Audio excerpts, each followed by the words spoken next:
ഓണമായിട്ട് ഒന്ന് എടുത്തിറങ്ങി പുറത്തേക്ക് ഇറങ്ങിയത് വൈകുന്നേരമാണ്. കാരണം ആഞ്ചലിനൊക്കെ രാവിലെ നല്ല പനിയായിരുന്നു. ഓണം കുളമാവോ എന്ന് പോലും സംശയിച്ചു. പക്ഷെ വൈകുന്നേരം ആയപ്പോൾ ആളൊക്കെ ആയി. നമ്മുടെ വണ്ടി നേരെ വിട്ടത് ഫോട്ടോജി വെളിയിലേക്കാണ്. കാരണം ഇവിടെ കുറച്ച് ദിവസങ്ങളായിട്ട് ഓണപ്പരിപാടികൾ നടപ്പുണ്ട്. പക്ഷെ നമ്മൾ ഇന്നാണ് എത്തിയത്. എത്തിയ ഉടനെ ആഞ്ചലിനെ പപ്പനെ അങ്ങോട്ട് കളിപ്പാട്ടം വാങ്ങാൻ പോയി. സ്ഥിരം വാങ്ങുന്ന ടോയ് കൊമ്മളവിടുന്ന സാധനം തന്നെ വാങ്ങി. ഒരു മാറ്റമില്ല. പിന്നെ ഓണമായിട്ട് വെളിയിൽ ഗ്രൗണ്ട് ഇത്രയും കളറായെന്ന് അറിഞ്ഞത് ഇന്നാണ്. കാരണം ഇന്നാണ് ഞങ്ങൾ പുറത്തേക്ക് ഇറങ്ങിയത്. എന്തൊക്കെയോ കലാപരിപാടികൾ ഉണ്ടെന്ന് അറിഞ്ഞ് കുറച്ചു നേരം വെയിറ്റ് ചെയ്തപ്പോഴാണ് ഇത് കണ്ടത്.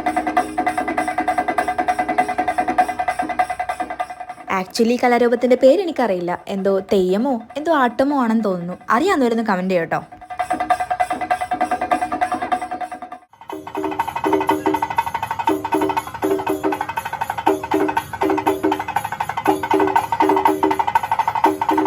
കുറച്ച് നേരം അതെല്ലാം കണ്ടിരുന്ന് അവിടെ ടൈം സ്പെൻഡ് ചെയ്തിട്ട് നമ്മൾ അവിടെ നിന്ന് പുറത്തേക്ക് ഇറങ്ങി. കാരണം നല്ല വിശപ്പുണ്ടായിരുന്നു. പുറത്തിറങ്ങി ഓരോ ബജ്ജി കഴിച്ചപ്പോഴേക്കും ആ വിശപ്പങ്ങ് മാറി കിട്ടി.